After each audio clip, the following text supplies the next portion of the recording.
A vision of cosmic reality for the golden age. From Matthew 7:12. Jesus says, "Therefore all things, whatsoever ye would that men should do to you, do ye even so to them. For this is the law and the prophets."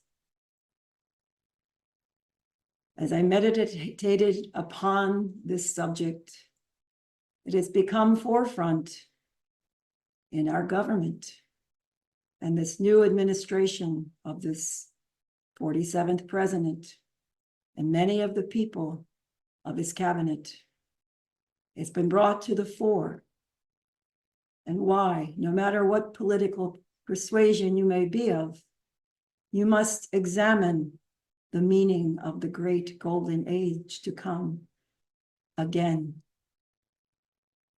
It brought to mind a story of my dear little friend, Addie Brown, who was our resident poetess of Spiritual Awareness Fellowship before she passed from the screen of life in 2005 at the tender age of 99.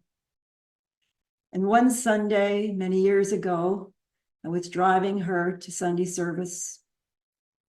We had great conversations, and she began to tell me about her favorite movie, maybe her first movie she'd ever seen, although she was born in 1906, and this movie was made in 1922. And she said it was called The Town That Forgot God. Well, she said it was the best movie I'd ever seen. I sure wish they made movies like that again. I sure wish they did too, Addie. And they will, and they have. So I looked up that movie so I could find it and possibly play it for her. Find it on a VHS tape at that time, back in the early 2000s. But alas, it was no longer to be found. I asked my son, who works in California and knows people in the film industry, what they might find out about that film. And they said that it actually had been destroyed in a fire in Los Angeles, in a studio fire back there, back in the 70s or 60s or something like that, before it was made a copy of. So I wanted to look into that movie because it had so impressed dear Addie. And of course, if you knew Addie, you knew that her spirit and soul are with the heavenly hosts at this hour. And I wanted to know that story. And all I could find was a little synopsis of this 1922 American drama. And it said it's about a village school teacher unaware that Eben, who is the village carpenter, is in love with her. And so she marries a surveyor and has a son named David. Eben is distraught at losing her and goes away, and he returns years later to find that David, now an orphan, is running away from his cruel foster father, the squire in the town. Eben befriends David, and when the town is destroyed by a storm, the two escape harm. An epilogue shows David 25 years later as a successful businessman, happily married and helping to rebuild the town. So I wanted to fill in the parts of that movie. I believe it was a silent movie. I'm not sure. And figure out what was the actions that caused the town to forget God. Indeed, we see this in our own nation today, in the past many years since that movie was made. We've seen it in our culture, our civilization, our society, and our arts. We've seen a degradation to a great extent. So we are in need of the understanding of the golden age once again. And can we ever achieve it? So I like to start by taking a few paragraphs from our beloved ascended beings. The first one comes from Vesta, from volume 12, number 1, which is from our bulletin. I use this excerpt for the title, A Vision of Cosmic Reality for the Golden Age. And I'll read that little quote. This is from 1969. She says, hope steps forth and fills the abyss, the vacuum of human resources, with a vision of cosmic reality for the golden age. The limitations that men have placed upon creative progress by their failure to understand cosmic economics have caused them to deny bread unto the hungry and to seek first for their own security. Now heaven pours forth her love as a holy unguent to the earth. Let men and women with creative imaginations hold up the cup of their consciousness this year. Let them perceive that the time of cosmic science is at hand. Men must cease to function in a domain of limitation. They must expand their awareness of the fact that with God, all things are possible. And then from our beloved Nada, and as I said earlier, there were a lot of teachings on the Golden Age from October Harvest Conference in 1974, the Voyages of Discovery in Los Angeles. This one is volume 57, number 15, entitled The Golden Age of the Family. Beloved Nada says, and this is an excerpt, as hierarchy observes the present plight of mankind, and this was 1974, the dilemma of personal and planetary karma, as hierarchy is concerned for mankind's transition into the golden age. Hierarchy looks forth to individuals nourishing the flame, the threefold flame of life, as anchoring points for the energies and the spiral of a new age. As karma goes and as energy flows, you see, the Aquarian age is also known as the golden age of the family. We're going to learn more about that family from a teaching from our beloved Elizabeth Clare Prophet in just a moment. Another quote from Sanat Kumara and Lady Master Venus, volume 42, number 28. This is from 1974 as well. And it's a prayer that they ask to give on behalf of parents.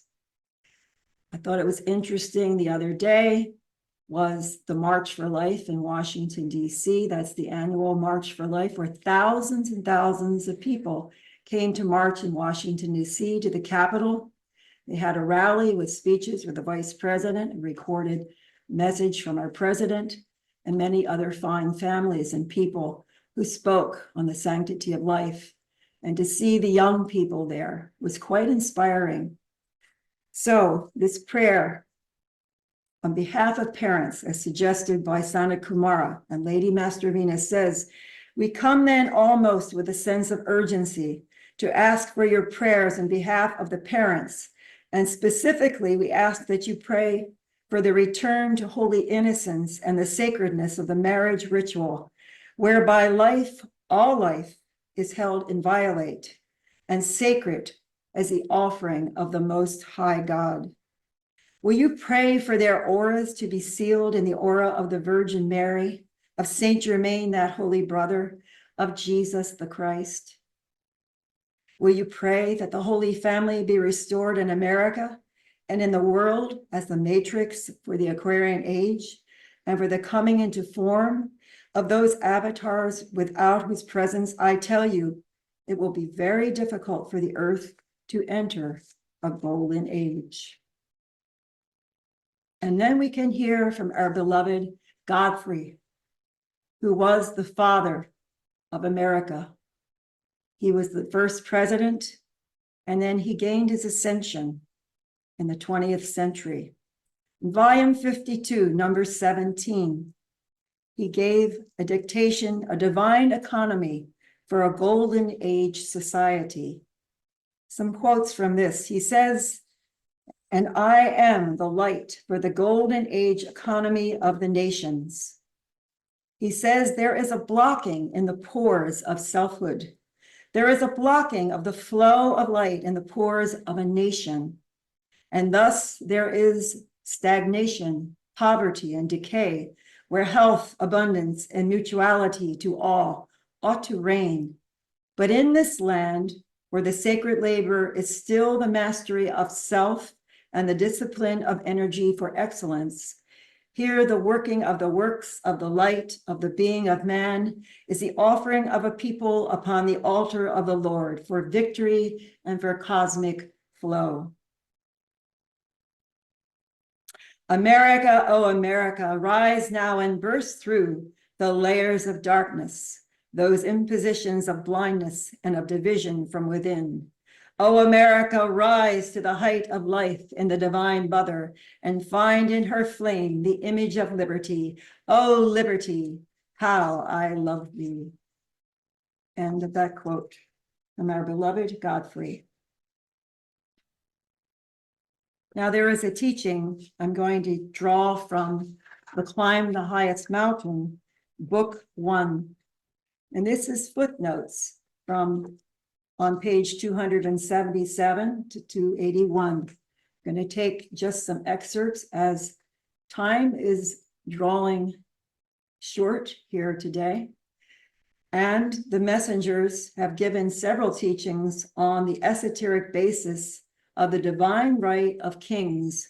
And this gives you a little background or foundation on the understanding of rulers in nations. It says in earliest times when kings ruled the earth, they ruled by divine right. In Lemuria and Atlantis, the kings who had the divine right sat on the throne because they were ascended masters.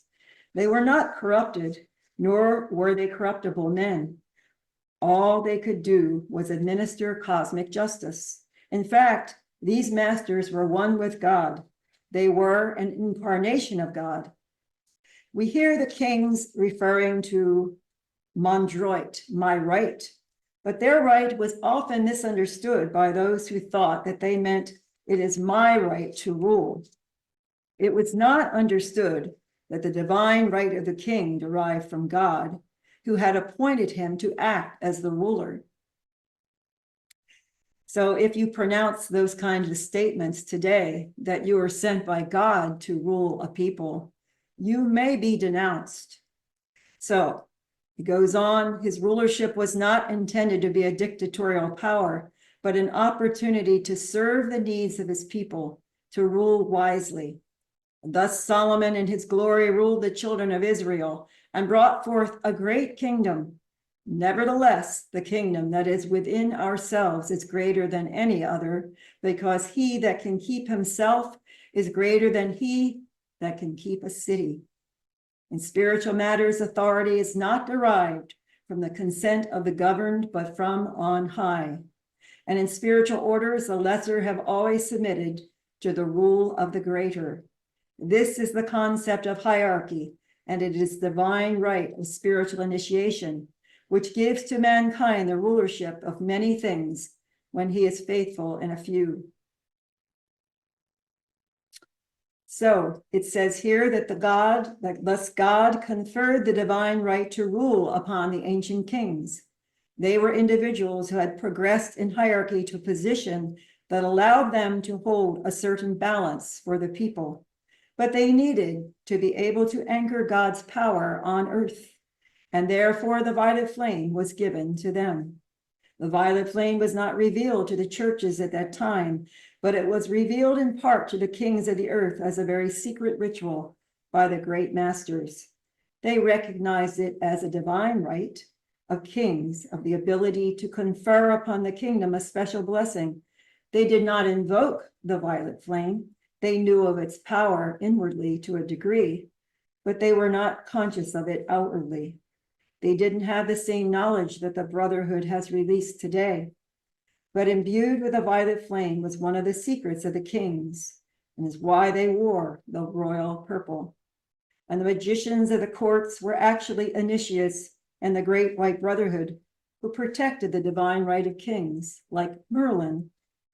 This institution of God's divine government on earth has served us through the millennia. It has taken us through golden ages. It was God's intent that it should continue into modern times. America was intended to be based on such a tradition where the highest initiates would be in positions of leadership. Saint Germain sponsored our first president, George Washington, an embodiment, as I said, of Ascended Master Godfrey. On the inner, America began with this archetype, the embodiment of the law and the lawgiver. The office of the president reflected Washington's personality, his divine character, all that he stood for. Much of America's government came forth from his sacred heart and from his Buddhic initiation. But America was to have a wholly new government divested of the rule of kings.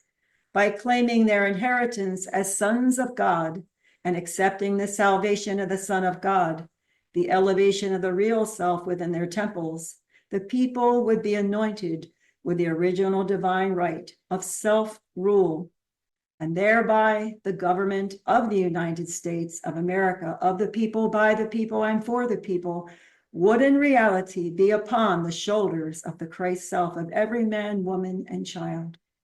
The Constitution of the United States is a divine document guaranteeing the path of individual initiation of the disciples of the Ascended Masters.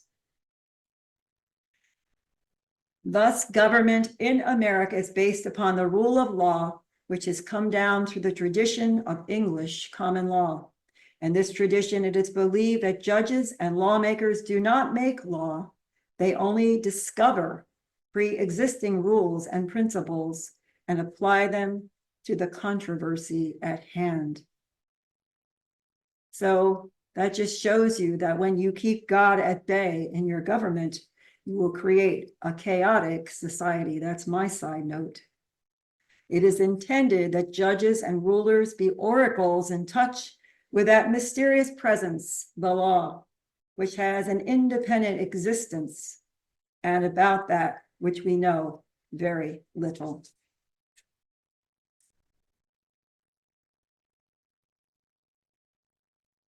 I'd like to go on now to some transcription that I made from a video that our beloved Elizabeth Clare Prophet, beloved Guru Ma, gave on October 10th, 1975. And she entitled it, "Is the Golden Age a Reality?" I'm going to give you an outline of this teaching, as it's rather long, but it really delves into the past golden ages a bit, future golden ages, and the golden age of individual level of consciousness, and the golden age as the collective fulfillment of a society, the collective fulfillment of a group mandala, and of the realization of the potential of karma and dharma in civilization. And she, as was used to do, make great drawings on the blackboard of a figure eight. So you'll have to close your eyes and envision a figure eight and draw that figure eight in your mind's eye. And as she drew that, she showed a pattern of energy flow, which helps us to understand where we are now. And she said that in 1975. So 50 years later, here in 2025, we're looking at where we are now in terms of looking ahead to the golden age and to the individual nation and the planet. So she illustrates the top portion of the eight is the macrocosm, the great world, and the lower figure of the eight is the microcosm, the little world. And the crossing of the lines in the eight are the nexus. So the figure eight is a pattern of energy flow, of cycling of energy from your inner reality to your outer manifestation. So she says we might call it a universe of spirit and the universe of matter, as above, so below. And we speak of the nexus of the figure 8, where the crossing comes in the 8. And we bring the point of precipitation that we try to build totally in spirit. So she says, if you try to build totally in spirit or totally on matter, we do not achieve the full integration of our potential, but only in the fusion of the two, the macrocosm and the microcosm, can we realize the concept of the golden age. The spirals of flow are from the source into manifestation, and they pursue the return to this point of crystallization. These are important words that she uses. The point of crystallization of the God flame is the Christ realization, and we speak of Christ as a name for the word or the logos or the creative potential that we have as the spark of life. It is not just the man Jesus, but as the Christ whom he declared before Abraham was, I am, the essential nature of the sons and daughters of God, that all people and all religions throughout the world, since the beginning of time and space, have had as the potential to realize in matter that which they contain essentially in spirit, to return to spirit that which they have realized in matter. So the flow of energy from as above, so below. This continual process of energy flow is the nature of creativity. Without flow, we cannot have a golden age in consciousness or in manifestation. We find then when individuals or civilizations stop the flow of the creative energy of life by the denial either of the inner or the outer man, then instead of a golden age, we have disintegration, decay, and the downward spiral that have marked the decline of many civilizations in recent and ancient histories. So she asked the question, what are the standards of a golden age society? What are the standards of a golden age consciousness? How can we fulfill these standards? So she read from the oldest version of the Climb the Highest Mountain book. There's a chapter, if you have that book, entitled Ideal Society. And she talks about long erased from our memory, except in a dream, is the golden age. It is long forgotten that Earth has had golden ages, and historians count as fairy tales or legend or mythology those periods early in history before what has been called the fall of man, which is not really the fall of man, but it is the descent of the feminine ray, the descent of the female principle prior to the descent of that energy, and the subjugation of the feminine aspect of man and woman. There was a fusion of the macrocosm and the microcosm, and because it existed once, we have the continuing dream and the striving for its realization.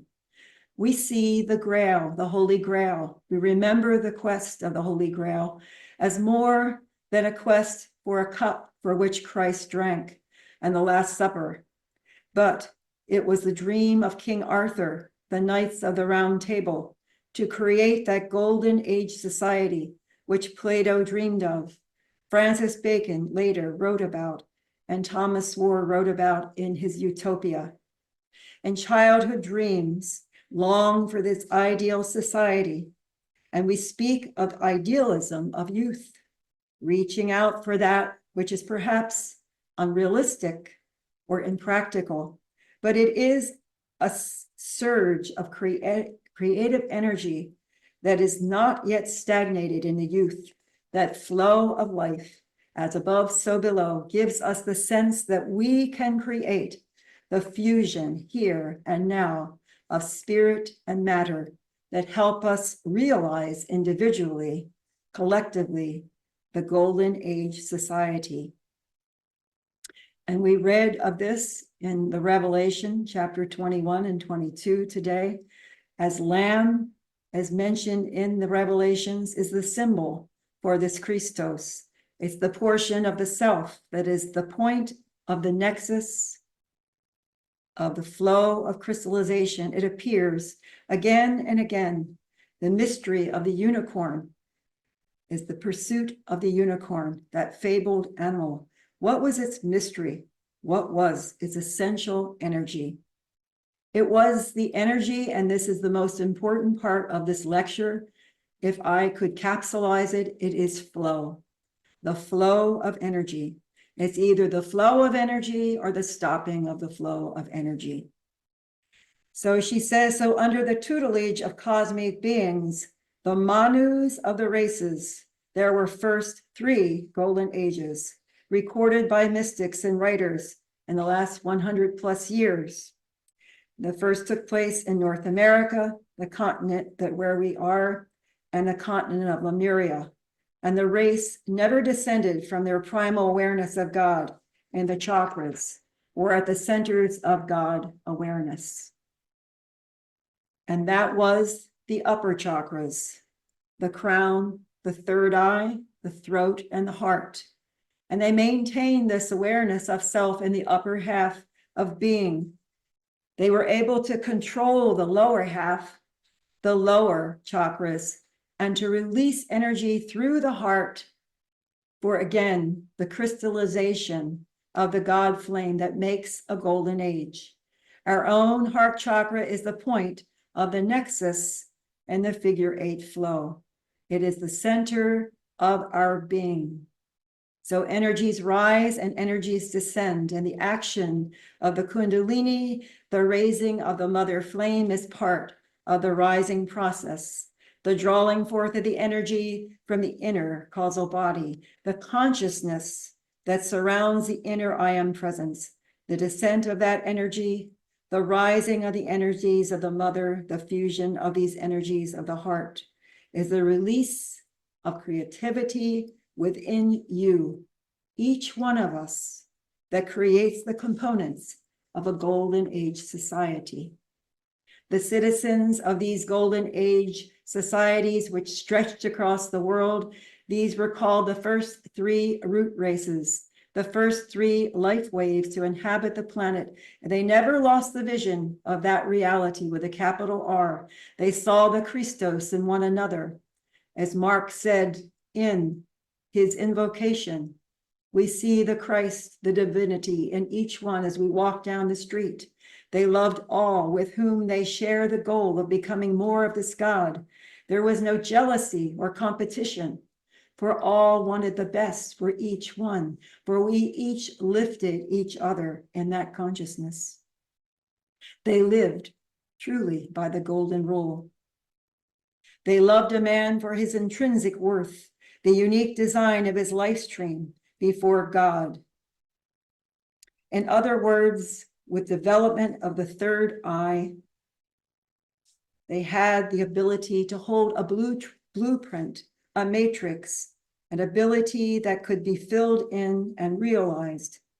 And we find today, and maybe more so today than 50 years ago when Mother gave this teaching, the absence of goals, the absence of the pattern, because we do not understand the origin of the ultimate of our existence. The family embodying the family.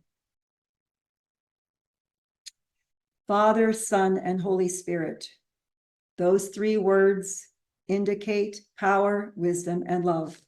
The 3 components of the 3 aspects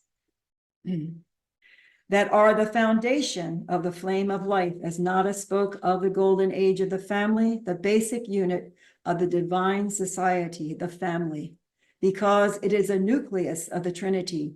The Atlantean origin of the word family is father, mother, flames, in loving union. Family is a code name, and they have actually descended from the Atlantean tongue and from sacred symbols that were written about by Churchward and his mentions in his books on the lost continent of Mu. Government and education in the ideal society are instruments for the development of the individual potential of man. We can see ourselves as cells in the body of God. If we saw each one of us, each individual, as a cell, an atom, electron, just like that decree. Oh, atom, cells, electrons within this form of mind, let heaven's own perfection make me now divine. As you can see yourself orbiting within that atom, within the orbit of others, other elements of the atom, but not interfering with them. They each have their own path, their own orbit, but becoming part of them. So the goal is a fusion, because in each man, there is a sense of this fusion of the reality of the inner with the outer. And the Trinity is realized in the name of God, Om. And that comes through the Sanskrit and comes from the Lemurian tongue, the most ancient language.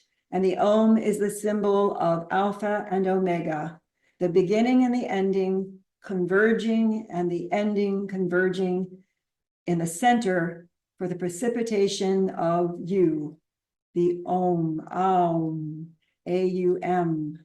The intonation of this word draws your soul back to the inner reality of selfhood.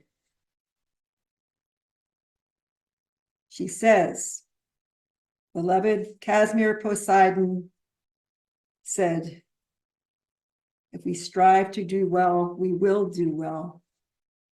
So she talks about the ancient civilizations of Greece, the ancient civilization of China and India. And one of the main reasons for the loss of these great golden age civilizations were the conflict that they had, the warring between each other. There was pride, there was envy, there was jealousy, and they lost the vision and the flow of the energy, the golden rule within them, within their governance models. Each civilization reviewed has the opportunity to materialize or bring into manifestation, including our own, in the lower part of the figure, certain attributes, certain qualities that are locked in the inner monad. This spiral coming forth from the higher to the lower is the easiest spiral. Coming down is easier. It is the precipitation of these inner realities. The purpose of the great city-states was to bring forth perfect government, perfect science and art and literature. Their initiation was to unite the city-states in the fiery core of the energies of Alpha and Omega, the perfect balance of father, mother, the Tai Chi, when it came time to unite instead of going within. However, all of these civilizations, as great as they were, they rebelled and repelled, which is the meaning of rebellion, the repelling of the energies of light, rebellion against this Christos, the word, the logos, a test of Gemini, which they failed. As Gemini, she says, represents twin flames of masculine and feminine potential. The tests of Gemini undergo a test of anti-force and anti-spirit and anti-matter. It drives a wedge between two principles to divide and conquer, the main technique of fallen ones since their invasion of the consciousness of man and woman. We find the Gemini test is a test of the unity of the family. Society today has divorce rates are soaring, all-time high in crime, and many cities, especially 50 years later, we see are ruled unlike those golden age civilizations. And we see patterns of the ancient Greece and all these ancient civilizations that fell. We see the jealousy of the culture of America. We have seen that greatly here in the last 20 years. The hatred of America, of the culture of America. No more should we accept this consciousness into our nation as we build the golden age. It's pounded upon the consciousness, she said, from without, producing schism within. And indeed, my words here, it has created a schism in America. The separation of the Greek city-states marks an initiation, failed, Initiation is a testing of the individual, the nation, or the planet. And these initiations come with regularity, and they can be calculated by many, many means. So the most important point I want to share with you from this lecture is this statement that she gives. And she talks about Rome and the fall of Rome, and probably about the 3rd century AD. And we see these patterns repeat themselves even in our nation. The factors of the failure of to move into a golden age consciousness is the failure of its leaders. And she says definitively, without good leadership, there can be no golden age society. Without the rule of your head and mind and heart in union, you do not have leadership in your own consciousness. Without development of mind and heart as balancing of the Tai Chi, the balancing of the yin and the yang, the father and mother principle, you cannot realize your own golden age. We see leadership always represents the top. She says 1/7 of the population.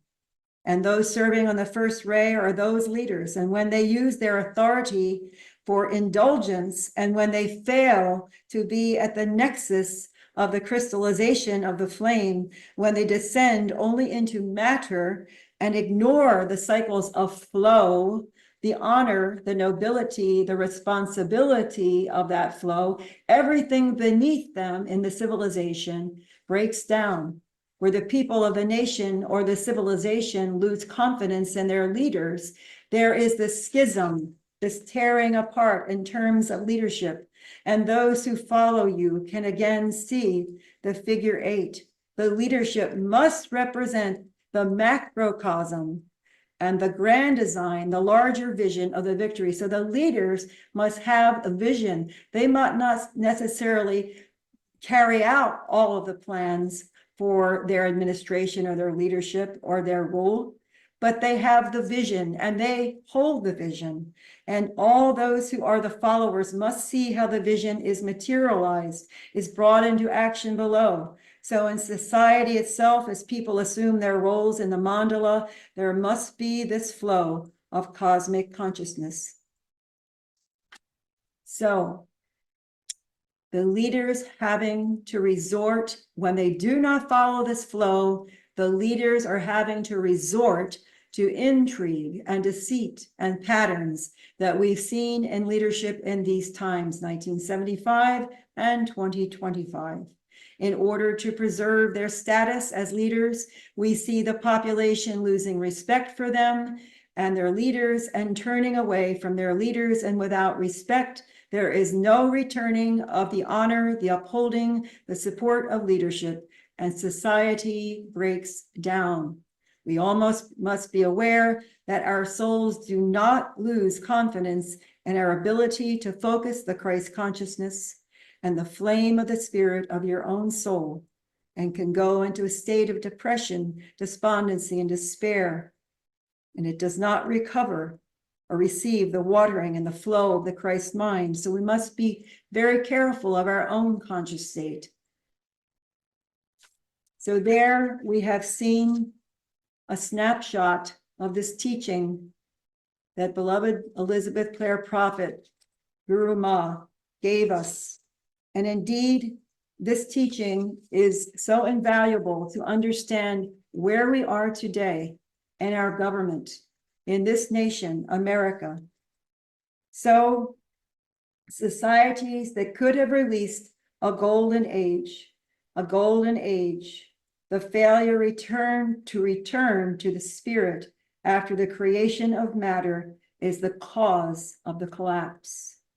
So we would pray to Almighty God that the light and the vision of our leaders, of our president, and all administration in all of our cities, our towns, our states, our nations, wherever we are, continue to pray for the flow of energy, that people who want to build businesses are able to not be held up by red tape, and all kinds of bureaucracies that stagnate, that stop the flow of energy, of creativity, of the economy. And this is the flow of God to man, and as it should be. So I would like to take from our 604 decree and say, Almighty God, relieve us from all that never should have been, and we see the vision of the great golden age. In God, your God power, your God love, your God mastery, your God control, your God obedience, your God wisdom, your God harmony and supply, our God gratitude, God justice, God reality, God vision, and God victory. In the name of the Father, Mother God, we do seal this teaching in the heart of our beloved Lord Jesus Christ and the entire spirit of the great white brotherhood. Amen.